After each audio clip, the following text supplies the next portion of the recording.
কবি জয় গোস্বামীর লেখা নুন। আমরা তো অল্পে খুশি, কি হবে দুঃখ করে। আমাদের দিন চলে যায় সাধারণ ভাত কাপড়ে। চলে যায় দিন আমাদের অসুখে ধার দেনাতে। রাত্রে দুভাই মিলে টান দি গঞ্জিকাতে। সব দিন হয় না বাজার, হলে হয় মাত্রা ছাড়া।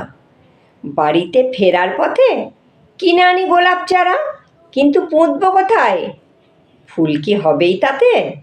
সে অনেক পরের কথা, টান দি গঞ্জিকাতে। আমরা তো এতেই খুশি, বলো আর অধিক কে চায়?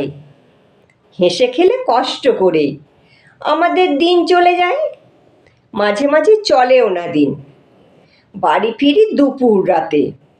খেতে বসে রাগ চড়ে যায়, নুন নেই পান্তা ভাতে। রাগ চড়ে যায় মাথায় আমার, আমি তার মাথায় চড়ি। বাপ বেটা দুভাই মিলে সারা পাড়া মাথায় করি। করি তো কার তাতে কি?